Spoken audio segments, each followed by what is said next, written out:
जय हिंद एंड नमस्कार। पूर्णिमास क्लासेस में आप सभी का स्वागत है। दोस्तों, हमारी आज की क्लास का जो विषय है वह बेसिकली भारत के संविधान से जुड़ा हुआ है, या ये कहें तो ये कहीं ना कहीं इससे भी संबंध रखता है कि एक इंडियन होते हुए हम सबके क्या राइट्स हैं और बेसिकली हम कैसे उसका इस्तेमाल कर सकते हैं। आज की इस क्लास के दौरान हम टाइप्स ऑफ रिट्स के बारे में जानेंगे, यानी कि भारत के संविधान में कितने प्रकार के रिट्स हैं और उनका किस तरीके से यूज़ किया जा सकता है। इसके बारे में आज हम क्लास के दौरान जानकारी इकट्ठा करेंगे। दोस्तों, अगर इस चैनल का कंटेंट आपको अच्छा लगता है तो इसे लाइक, सब्सक्राइब और शेयर करना बिल्कुल ना भूलें, और हाँ, बेल आइकन ज़रूर प्रेस करें ताकि मेरे द्वारा लाए हुए वीडियोस का नोटिफिकेशन आपको समय रहते जल्दी मिल सके। तो चलिए बढ़ते हैं क्लास की ओर और जानते हैं टाइप्स ऑफ रिट्स के बारे में। दोस्तों, क्लास में आगे बढ़ने से पहले हम सभी ये जान लेते हैं कि रिट होता क्या है, या basically what is a writ, या फिर रिट क्या चीज़ है।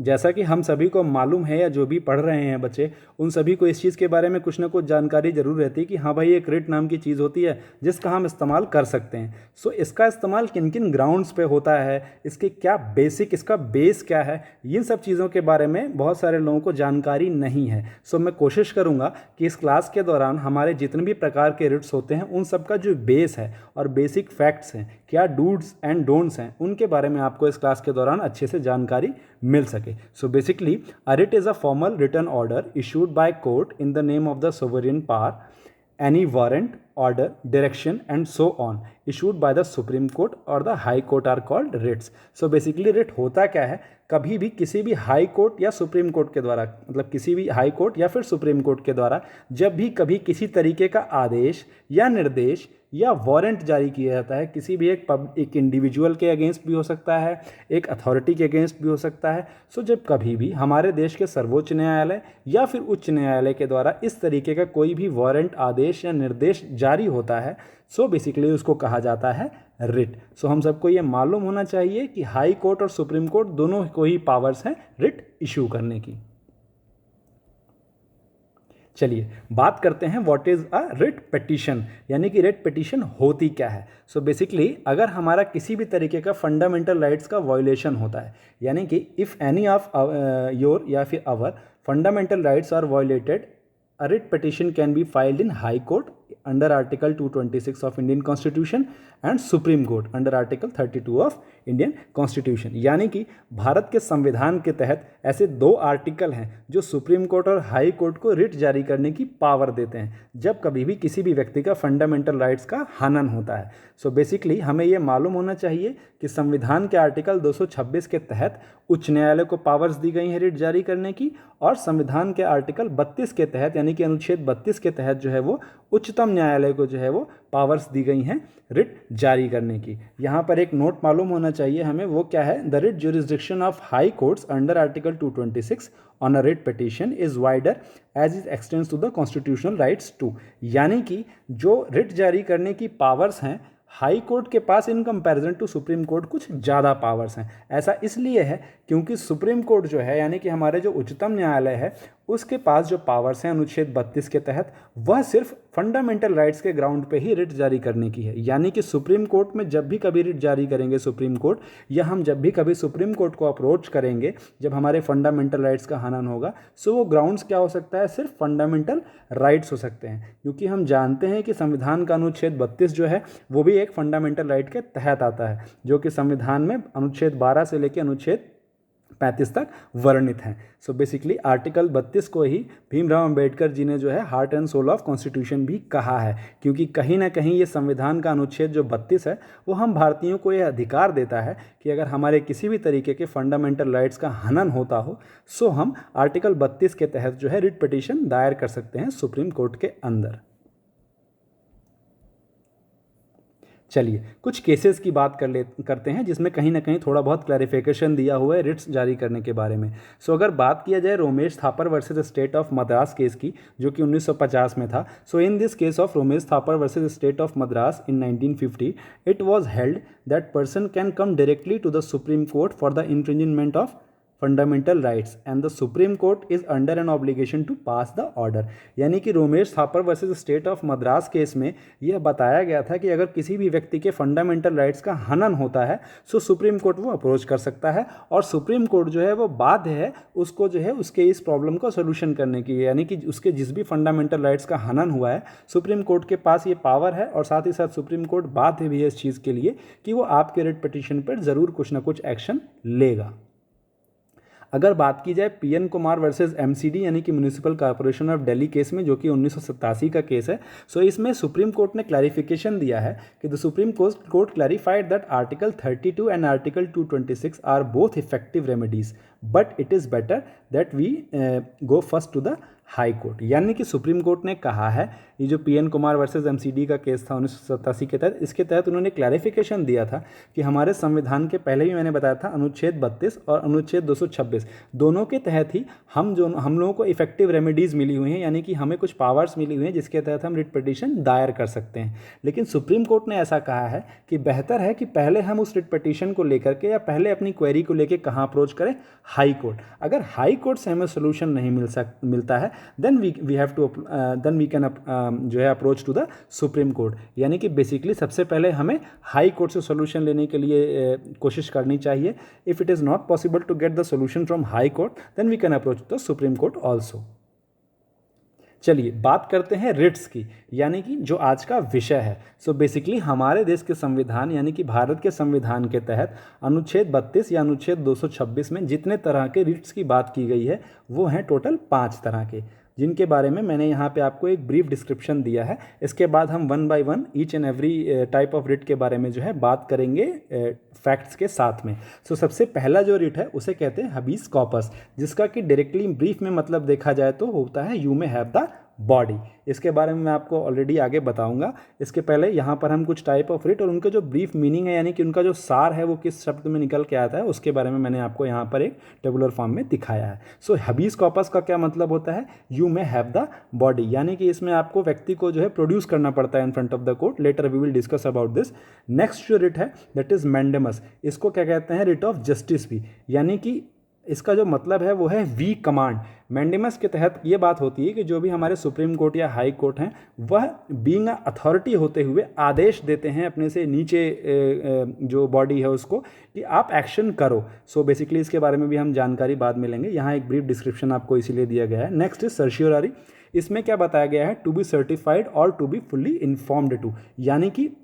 इसके केस में इसमें जो चीज़ें निकल कर आती हैं उसमें हाई कोर्ट जो होते हैं मतलब यानी कि जो सुपीरियर कोर्ट्स होते हैं वो अपने से लोअर कोर्ट के डिसीजंस को अगर सही तरीके से नहीं फॉलो अप हो रहा है तो अपने अंडर में भी ले सकते हैं या उसको पूर्ण रूप से ख़त्म कर सकते हैं। नेक्स्ट वन इज़ प्रोहिबिशन, जिसका कि मतलब होता है प्रतिषेध और जिसका क्या मतलब होता है टू प्रोहिबिट, यानी कि किसी भी जो है चीज़ को करने से रोकना। सो ये क्या है, एक तरीके का प्रिवेंशन होता है और सर्शियोररी जो है वो एक तरीका का क्योर होता है। सो इसके बारे में मैंने आपको हिंदी में पहले बताया नहीं, later we will discuss it. और लास्ट जो हमारा रिट होता है दैट इज़ क्यो वारंटो, यानी कि इसको हम कहते हैं वैसे हिंदी में अधिकार प्रक्षा, और इसका क्या मतलब होता है व्हाट इज़ योर अथॉरिटी, यानी कि आपकी अथॉरिटी क्या है। सो बेसिकली इस टेबुलर फॉर्म में हमने जाना कि जो हमारे टाइप्स ऑफ रिट्स हैं वो हैं 5 तरीके के और उनको ब्रीफ में किस वर्ड से बेहतर तरीके से डिपिक्ट किया जा सकता है। हिबस कॉर्पस को किस नाम से, you may have the body, mandamus को वी कमांड, सर्शियोररी का टू बी सर्टिफाइड और to be fully informed, prohibition का टू प्रोहिबिट, और क्यो वारंटो जो कि लास्ट वाला रिट है उसका मतलब है व्हाट इज़ योर अथॉरिटी, यानी कि आपकी अथॉरिटी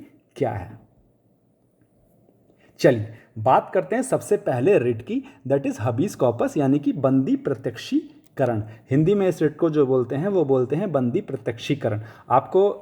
इस लेक्चर पे आने से पहले मैं एक थोड़ा सा बेसिक बता देता हूँ कि सपोज करो कि आपको किसी भी क्राइम आपने किया या नहीं किया, आपको जो है सस्पिशन के बेसिस पर भी कोई भी बॉडी जो है वो अरेस्ट कर लेती है। सो अगर आपको अरेस्ट कर लेती है तो उस बॉडी का ये प्राइमरी जो है ड्यूटी ये बनता है कि सबसे पहले तो आपने जो क्राइम किया है उससे आपको अवगत करा दे। अगर वो अवगत नहीं करा रही है तो विदिन 24 आवर जो होता है उस बॉडी बॉडी को जो है प्रोड्यूस करना पड़ता है आपको in front of the magistrate. ये आपका एक राइट है और ये एक स्टैब्लिश्ड लॉ है कि 24 घंटे के अंदर जो है आपको in front of the magistrate produce करना पड़ेगा। Later that magistrate will decide कि आपने क्राइम किया है या नहीं किया है, या आपके खिलाफ जो सबूत हैं वो वैलिड हैं या नहीं है। अगर वैलिड नहीं है तो वो आपको रिलीज कर देता है। कुछ इसी तरीके का ये हीबस कॉर्पस भी है। चलिए पढ़ते हैं और जानते हैं कि हीबस कॉर्पस का एग्जैक्ट मतलब क्या होता है। इसको हीबस कॉर्पस भी बोलते हैं, बहुत सारे लोग हबीस कॉर्पस भी बोलते हैं, आप जो सही समझें वह बोल सकते हैं। So basically habeas corpus literally means to have the body of. Via this writ, the court can cause any person who has been detained or imprisonment to be physically brought before the court। यानी कि जैसा कि मैंने पहले भी आपको बताया था कि इस रिट के दौरान जो भी कोई व्यक्ति या इंडिविजुअल डिटेन किया गया है किसी बॉडी के द्वारा या किसी स्टेट के द्वारा, स्टेट का मतलब हो गया कि एक कोई भी ये एक संस्था हो सकती है, whether it is a police और एनी ऑफ द जो है हमारी जो हमारे देश के अंदर जो ऐसी बॉडीज़ हैं, अगर उनके द्वारा डिटेन किया गया है तो कोर्ट जो होता है वो आदेश देता है कि आप जो है उसको कोर्ट के सामने प्रस्तुत करो। Then the court then examines the reason of his detention and if there is no legal justification of his detention he can be set free. Then जैसा कि मैंने आपको बाद में पहले भी बताया था कि कोर्ट क्या करेगा, आपका जो डिटेंशन हुआ है उसको जस्टिफाई करने के लिए ग्राउंड्स देखेगा। अगर आपका जस्टिफिकेशन, आपका जो डिटेंशन है वो जस्टिफाई हो जाता है, देन कोर्ट आपको पनिश कर सकता है। अगर आपके खिलाफ कोई भी सबूत नहीं है तो कोर्ट आदेश देता है आपके इस रिट जारी करने की वजह से कि भाई इस व्यक्ति के खिलाफ कोई भी प्रूफ नहीं है, इसको रिलीज़ किया जा सके। सो बेसिकली ये जो हीबस कॉर्पस या फिर हबीस कॉर्पस जो रिट होता है, इसको कौन जारी कर सकता है? इंडिविजुअल खुद भी जारी कर सकता है जो डिटेन किया गया है, या फिर उसका कोई दोस्त भी, उसके घर वाले, उसके रिश्तेदार, कोई भी ऐसा व्यक्ति जिसका उससे कोई ना कोई रिलेशन हो या उसकी जान पहचान हो, वो जो है हबीस कॉर्पस के रिट को जो है सुप्रीम कोर्ट में जो है दाखिल कर सकता है या पिटीशन डाल सकता है, ताकि जो है कि मेरे इसे सो एंड सो को जो है अरेस्ट किया गया है या डिटेन किया गया है और वो जो है उसको जो है आप अपने केस को अपने तहत लेकर के उस चीज़ को जस्टिफाई करिए। सो कोर्ट जो है उसको हबीस कॉर्पस के रिट के तहत जो है उस बॉडी से पर्टिकुलरली डिमांड करेगा कि आप इसको प्रोड्यूस करो इन फ्रंट ऑफ द कोर्ट। बात करते हैं कुछ एग्जाम्पल्स की। पहली चीज़ तो देखिए, when the person is detained and not produce before the magistrate with in 24 घंटे। यानी कि जैसा कि मैंने पहले भी बताया था कि अगर किसी व्यक्ति को डिटेन किया गया है और 24 घंटे के भीतर जो है उसको कोर्ट के सामने प्रस्तुत नहीं किया गया है तो भी जो है हीबस कॉर्पस का रिट या फिर हबीस कॉर्पस का रिट जो होता है वैलिड होता है। नेक्स्ट क्या है, when the person is arrested without any violation of law. यानी कि जब भी किसी व्यक्ति को बिना किसी कानून के वायलेशन के अरेस्ट कर लिया गया हो, सो उसके वो भी जो है रिट पिटीशन डाल सकता है हबीस कॉर्पस का। Third one is when a person is arrested under a law which is unconstitutional. यानी कि कोई गैर संवैधानिक कानून है और उसके अगेंस्ट किसी पर्सन को अरेस्ट कर लिया गया है, सो ही और the relative of that person can also go to supreme court और high court in this habeas corpus वाले जो है रिट को जो है लेकर के जा सकते हैं। और चौथा क्या है, when detention is done to harm the person और इज मैलाफाइड। यानी कि गलत इरादतन या फिर गैर इरादतन या फिर कोई किसी के दबाव में आके अगर किसी व्यक्ति को भी अरेस्ट किया गया है या डिटेन किया गया है, सो वो भी जो है इस हबीस कॉर्पस का रिट यूज़ करके जो है वो सुप्रीम कोर्ट या हाई कोर्ट जो है वो अप्रोच कर सकता है। सो हमने इस पूरे स्लाइड के दौरान ये जाना कि हबीस कॉर्पस यानी कि बंदी प्रत्यक्षीकरण रिट का क्या मतलब होता है।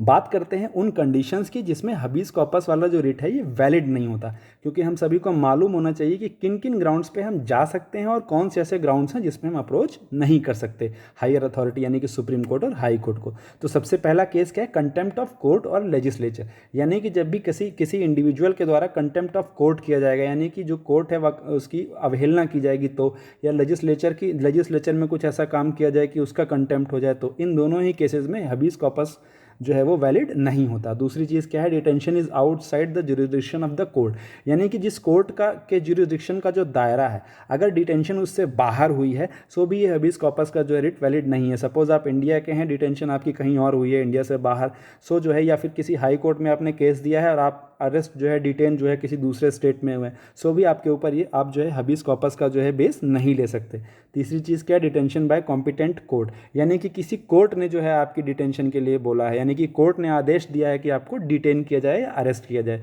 तो भी आप इसके ग्राउंड के बेसिस पे जो है अप्रोच नहीं कर सकते। और चौथा है व्हेन डिटेंशन इज लीगल, या फिर ऐसा प्रूफ हो जाए या ऑलरेडी प्रूव्ड है कि आपने क्राइम किया है और आपका डिटेंशन लीगल है, तो इन चारों के चारों ग्राउंड्स पे जो है आप हबीस कॉर्पस का यूज़ करके यानी कि बंदी प्रत्यक्षीकरण का इस्तेमाल करके कोर्ट को अप्रोच नहीं करते। बात करते हैं केस इज रिलेटेड टू, या फिर कोई केस जो ऐसा हबीज कॉर्पस से रिलेटेड हो। सो ये बेसिकली जो फेमस केस है वह Rudul Shah versus state of Bihar का, जिसके अंदर ये रुदुल शाह जो जी हैं इनको इनकी सज़ा पूरी होने के बाद भी 14 साल तक जेल के अंदर रखा गया था। फर्दर रुदुल शाह जी के रिलेटिव्स ने जब इस केस को हबीज कॉर्पस का जो है रिट का इस्तेमाल करके कोर्ट में इस केस को लेके गए, सो कोर्ट ने उनकी डिटेंशन को जो है गलत ठहराया और साथ ही साथ उनको जेल से रिलीज़ किया और जो भी वाजिब मुआवजा उनको मिलता था वो मिला। सो बेसिकली हबीज कॉर्पस का यूज़ करके जो है आप जो है जस्टिफाई कर सकते हैं या फिर आप उसका इस्तेमाल कर सकते हैं अगर आपके खिलाफ कोई भी या फिर आपका डिटेंशन जो है वो इनवैलिड लगता है आपको तो। और याद रखने वाली चीज़ क्या है कि उसमें ये चारों ग्राउंड्स नहीं होने चाहिए।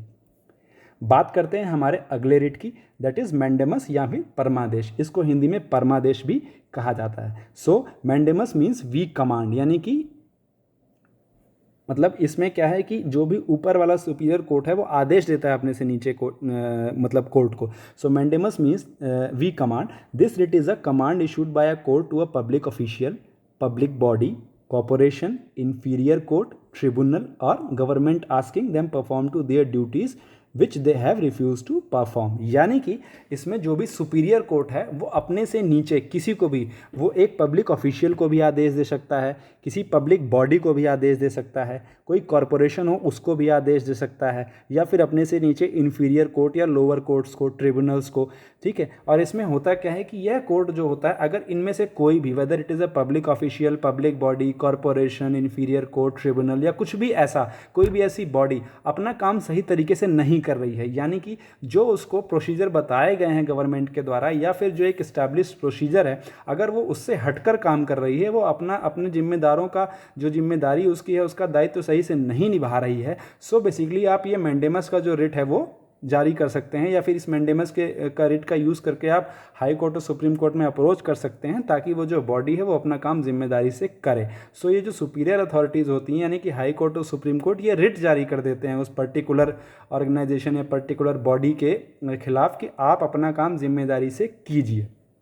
बात करते हैं कि मैंडेमस कहाँ कहाँ इस्तेमाल नहीं हो सकता है। तो सबसे पहली चीज़ तो मैंडेमस जो है एक प्राइवेट इंडिविजुअल और प्राइवेट बॉडी के अगेंस्ट में यूज़ नहीं किया जा सकता, यानी कि कोई भी एक अकेला व्यक्ति अगर अपने लिए मैंडेमस इस्तेमाल करना चाहे या किसी एक अकेले व्यक्ति के ऊपर हम मैंडेमस इस्तेमाल करना चाहें, सो बेसिकली हम तब मैंडेमस का यूज़ नहीं कर सकते हैं। दूसरी चीज़ क्या है, if the duty in question is discretionary and not mandatory, यानी कि जो मैंने पहले भी बताया था कि जब कोई अपने दायित्वों का निर्वाह सही से ना कर रहा हो, सो अगर किसी का कोई दायित्व डिस्क्रिशनरी है यानी कि वो कर भी सकता है और नहीं भी, ना कि मैंडेटरी कि उसे करना ही है। सो अगर कोई एक ऐसा काम है जो उसके जो भी बॉडी है उसके दायित्व क्षेत्र में आता भी है, अगर वो चाहे तो उसे करे और चाहे ना करे, जैसे कि हमारे संविधान में फंडामेंटल ड्यूटीज़ हैं, सो वो क्या डिस्क्रिशनरी है, अगर हम चाहें तो हम अपनी फंडामेंटल ड्यूटीज़ का फॉलोअप करें और चाहें तो ना करें, वो इलीगल नहीं होगा। सो इस केस में भी वही है कि अगर कोई अपनी डिस्क्रिशनरी किसी की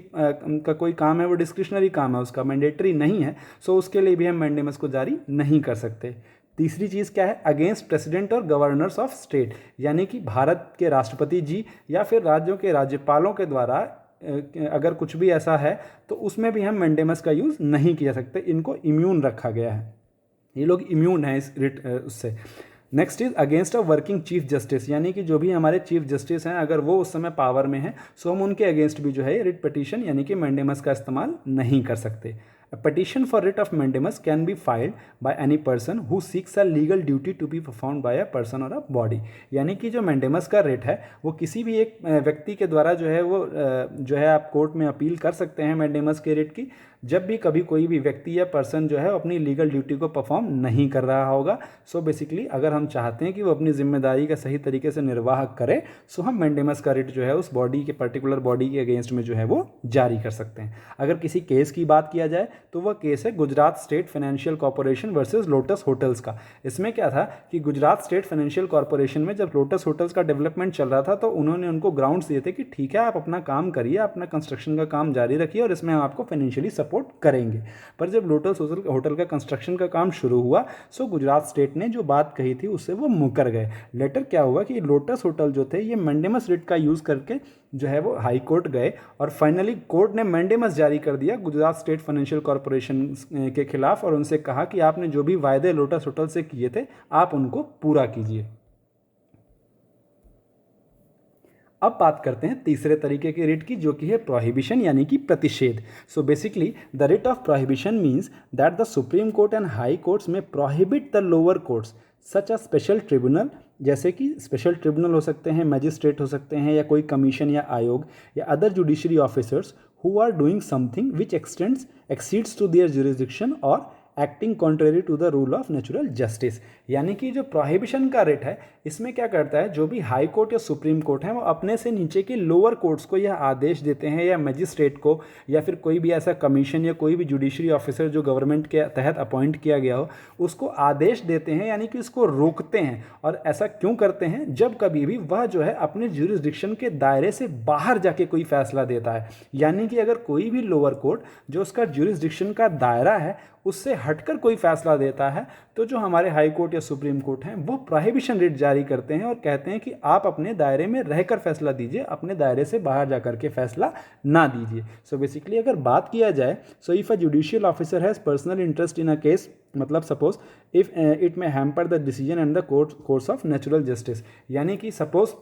करिए कि कोई ऐसा केस है जो कि उस लोअर कोर्ट के तहत दायरे में नहीं आता है, पर लोअर कोर्ट जो है वो कहीं ना कहीं जो है वो उस केस में पर्सनली इंटरेस्ट ले रहा है, या कोई दबाव है, या कुछ है, किसी भी जगह पर कुछ भी ऐसा है जहाँ पर नेचुरल जस्टिस जो है होने का खतरा है। सो ऐसे केस में क्या होता है कि कहीं ऐसा ना हो कि नेचुरल जस्टिस का प्रॉपर फॉलोअप ना हो, इसलिए जो सुप्रीम कोर्ट या हाई कोर्ट हैं वो प्रोहिबिशन जारी कर देते हैं, और कि जो है ताकि वो लोअर कोर्ट या जो भी बॉडी है वो अपने से बाहर जाकर के उस फैसले को ना दे और उसको रोक देते हैं वहीं पर, यानी कि प्रोहिबिट कर देते हैं। तो ये बेसिकली क्या है, केस का फैसला आने से पहले ही प्रोहिबिशन करने की बात हो रही है इसमें। अगर बात की जाए तो prohibition can be issued only against judicial and quasi judicial authorities and not against administrative authorities और लेजिस्लेटिव बॉडी। यानी कि प्रोहिबिशन का मेनली कंसर्न किससे है, हमेशा याद रखने वाली बात है, जुडिशियल और कासी जुडिशियल बॉडीज से। यानी कि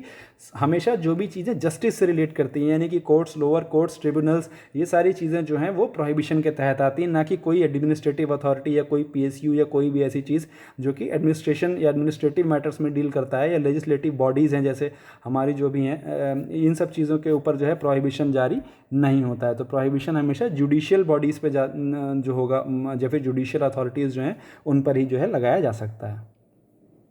बात नेक्स्ट करते हैं सर्शियोरारी की, यानी कि प्रेषण लेख की। सो बेसिकली बहुत सारे लोगों को क्या है, प्रोहिबिशन और सर्शियोरारी में डाउट बहुत तरीके का होता है, क्योंकि ये दोनों के दोनों जो रिट्स हैं वो लगभग एक ही तरीके से हैं। अंतर इसमें बहुत सिंपल सा इतना है कि प्रोहिबिशन से आप क्या समझ लो, अगर मैं बात करूं तो देखो, प्रिवेंशन और क्योर दो टर्म ले लो। अगर प्रिवेंशन हम क्या जानते हैं, prevention is better than cure, हम सभी जानते हैं। तो प्रिवेंशन के P से आप याद रखो प्रोहिबिशन, और क्योर के C से आप याद रखो सर्शियोरारी। यानी कि प्रोहिबिशन जो हमारा रिट है वो हमेशा क्या करता है, प्रोहिबिट कर लेता है, प्रिवेंट कर लेता है किसी भी गलत काम को होने से, कोई भी गलत डिसीजन को होने से। और सर्शियोरारी क्या है, यह बेसिकली क्योर है। यानी कि इसका काम क्या है, इसमें जो भी मैं आपको बताऊंगा, इसका काम ये होता है कि अगर कोई भी लोअर कोर्ट ने मान लो गलत डिसीजन दे दिया है, या फिर हायर अथॉरिटी को लगता है कि जो है लोअर कोर्ट में सही तरीके से केस नहीं डील हो पाएगा, सो वो क्या करता है, क्योर कर लेता है, यानी कि उस केस को वहां से उठा करके अपने यहाँ ले लेता है। सो बेसिकली चलिए जानते हैं, सर्शियोरारी means to certify,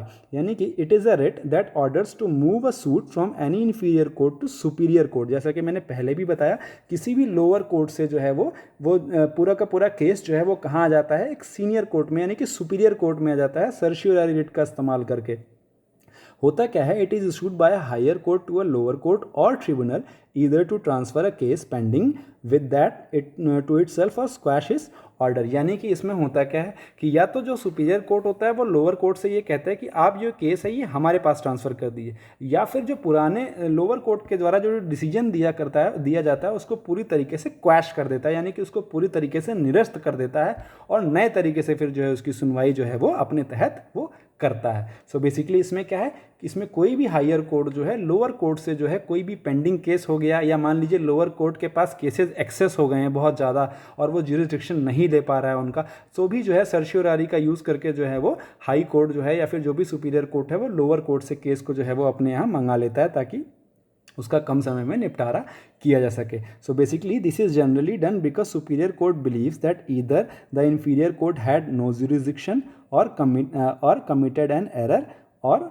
of law. यानी कि जब कभी भी ये ऐसा इसीलिए किया जाता है कि जब सुपीरियर कोर्ट को ऐसा लगता है कि मतलब जो लोअर कोर्ट है उसका उसमें जुरिसडिक्शन है ही नहीं, उस क्षेत्र में कोई जुरिसडिक्शन नहीं है और वो उसको ले रहा है, उस केस को जो है वो डील कर रहा है उसमें, या फिर लगता है इनकेपेबल है उसको डील करने के लिए, या फिर लगता है कि जो लोअर कोर्ट है उसने कुछ ना कुछ एरर ऑफ लॉ यानी कि कुछ ना कुछ गलती करी है उसके उसमें। सो ऐसे केस में हायर कोर्ट जो है लोअर कोर्ट से अपने पास डिसीजन को ले लेता है। सो बेसिकली सर्शियोरारी क्या है, एक क्यूरेटिव रिट है। अगर केसेस की बात किया जाए so basically Gullapalli Nageswara Rao versus APSRTC और AK Kripak versus union of India, इन दोनों ही केसेस में जो है सर्शियोरारी रिट का यूज़ करके जो है वो हायर कोर्ट ने जो है वो लोअर कोर्ट से केस अपने पास में लिया है। बात करते हैं सबसे आखिरी रिट की, दैट इज क्यो वारंटो यानी कि अधिकार प्रक्षा। Basically quo warranto means what is your authority, यानी कि इसमें जो है हायर कोर्ट हमेशा किसी भी एक बॉडी से, किसी भी एक पब्लिक ऑफिस से, चलिए पहले जान लेते हैं, this writ is issued to inquire into a legality of the claim of a person और public office. It restrains the person to authority to act in an office which he or she is not entitled to। यानी कि इस writ का इस्तेमाल तब किया जाता है जब कोई भी ऐसा व्यक्ति जो कि एक पब्लिक ऑफिस में किसी पोजीशन पे बैठा हो और वो कोर्ट को ऐसा लगता है या फिर कभी किसी को ऐसा लगता है कि वो उस पब्लिक ऑफिस को जो है होल्ड करने के लिए ऑथोराइज नहीं है। That means he is not having that validity, या फिर ये कहें कि ही इज़ नॉट हैविंग दैट जो एक पर्टिकुलर उसके लिए क्या कहते हैं उसको क्वालिफिकेशंस होनी चाहिए, उसके बाद भी वो उस पोस्ट पे बैठा हुआ है। सो इस केस में क्या करता है जो हाई कोर्ट है या फिर जो सुप्रीम कोर्ट है वो उस बॉडी से पूछता है कि व्हाट इज़ योर अथॉरिटी, यानी कि किस अथॉरिटी से आप इस पद पर बैठे हैं। और अगर कोर्ट को लगता है कि उसके पास जो चीज़ें, जितने डॉक्यूमेंट्स या जितनी जो वैलिड चीज़ें होनी चाहिए उस पोस्ट पे बैठने के लिए वो नहीं है, सो वो उसको उस पोस्ट से रिमूव कर देता है। So basically this stops usurpation of public office by anyone, यानी कि कोई भी जो है उस पब्लिक ऑफिस का मिसयूज़ ना कर सके, इसके लिए क्यो वारंटो जो है वो कोर्ट जो है वो जारी करता है। This writ is applicable to the public offices only and not to private offices, यानी कि यह जो रिट है क्यो वारंटो का, ये सिर्फ पब्लिक ऑफिसेज के लिए यूज सकता है, ना कि प्राइवेट, यानी कि किसी भी प्राइवेट संस्था या प्राइवेट इंडिविजुअल के लिए हम इसको इस्तेमाल नहीं कर सकते। कोई भी पब्लिक ऑफिस या कोई भी पब्लिक पोस्ट जो है उसके लिए जो है वो क्यो वारंटो का इस्तेमाल यानी कि अधिकार प्रक्षा का इस्तेमाल किया जाता है, जिसमें हाई कोर्ट या सुप्रीम कोर्ट उससे पूछता है कि आप किस अथॉरिटी से इस पोस्ट को होल्ड कर रहे हैं। सिंपल से टर्म्स में देखा जाए तो आप मान लीजिए आप कोई भी ऐसी पोस्ट पे बैठे हैं जिसके लिए ग्रेजुएट होना जरूरी है, आपके पास ग्रेजुएशन की डिग्री अगर सही से नहीं है या आपके पास वैलिड डॉक्यूमेंट नहीं है, सो क्या करेगा, आपको जो है उस पोस्ट से हटा दिया जाएगा। तो सिंपल यहाँ भी वही चीज़ है कि कोई किसी पब्लिक ऑफिस में बैठा हुआ है किसी पोस्ट पर, और अगर लगता है कोर्ट को या फिर किसी भी व्यक्ति को ऐसा लगता है कि उसके पास प्रॉपर वैलिड चीज़ें नहीं हैं, तो वो क्यो वारंटो को जो है लेकर के, क्यो वारंटो का बेस लेकर के जो है वो अपील दायर कर सकता है सुप्रीम कोर्ट और हाई कोर्ट के, जिसके तहत बाद में कोर्ट्स का काम बनता है कि जो है वो क्यो वारंटो रिट जारी करें उस पर्टिकुलर इंडिविजुअल के अगेंस्ट में या फिर ऑफिस के अगेंस्ट में। नाउ अब बात करते हैं रिट पिटीशंस की, यानी कि जैसा कि मैंने पहले ही बताया था हमारे कुछ लीगल राइट्स में जो है कि रिट पिटीशंस जो है वो हम कैसे फाइल कर सकते हैं, कौन फाइल कर सकता है। So basically all the writ petitions can only be filed by aggrieved individual except for क्यो warranto which can be filed by any individual irrespective of the whether she or he is aggrieved or not। यानी कि क्यो warranto को छोड़ के जितने भी writs हैं, whether it is certiorari, prohibition, habeas corpus या फिर जो है मैंडेमस, इन सबको जो अग्रीव्ड इंडिविजुअल है, यानी कि जिस व्यक्ति को लगता है कि भाई मेरे साथ ऐसा दिक्कत हुआ है या मुझे इस चीज़ से प्रॉब्लम है, वो रिट जारी कर सकता है, वो रिट पिटीशन डाल सकता है कोर्ट में।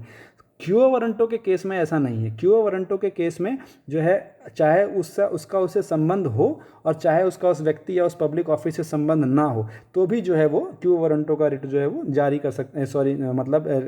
का बेस लेकर के वो हाई कोर्ट और सुप्रीम कोर्ट में जो है वो अपील कर सकता है।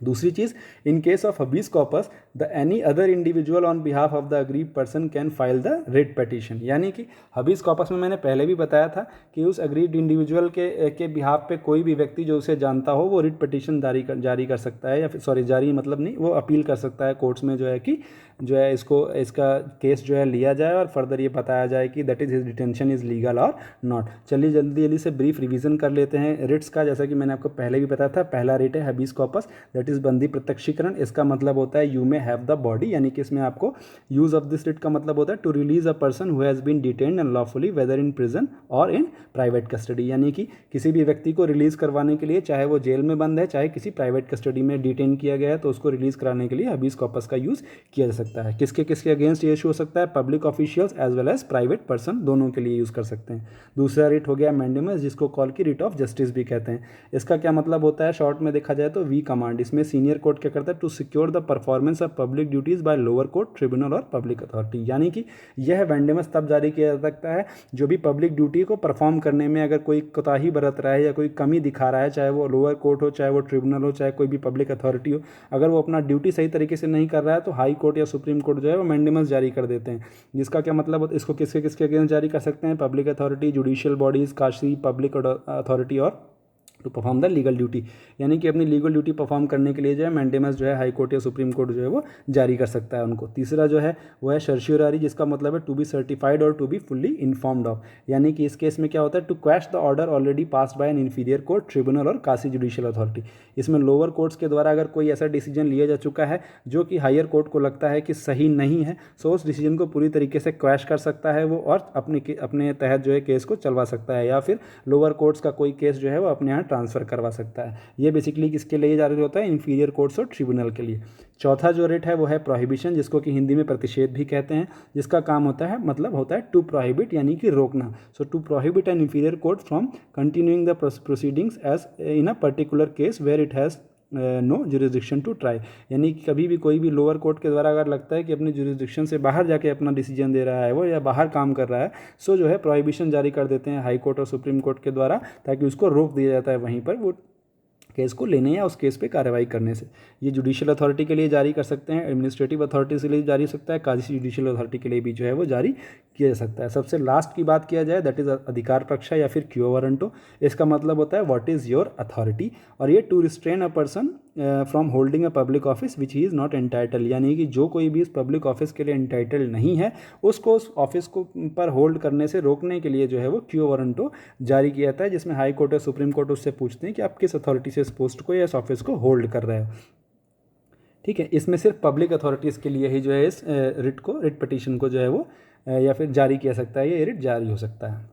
सो बेसिकली दोस्तों, इस क्लास के दौरान मुझे उम्मीद है आपको सभी पांचों तरीके के रिट अच्छे तरीके से समझ में आए होंगे और आपको इससे कुछ ना कुछ इन्फॉर्मेटिव नॉलेज मिली होगी। सो अगर इस क्लास का कंटेंट आपको अच्छा लगा तो इस चैनल को प्लीज़ लाइक, शेयर और कमेंट करना बिल्कुल ना भूलें, और हाँ, सब्सक्राइब ज़रूर करें और बेल आइकन ज़रूर प्रेस करें ताकि मेरे द्वारा लाए हुए वीडियोज़ का नोटिफिकेशन आपको समय रहते जल्दी मिल सके। Thank you very much. जय हिंद।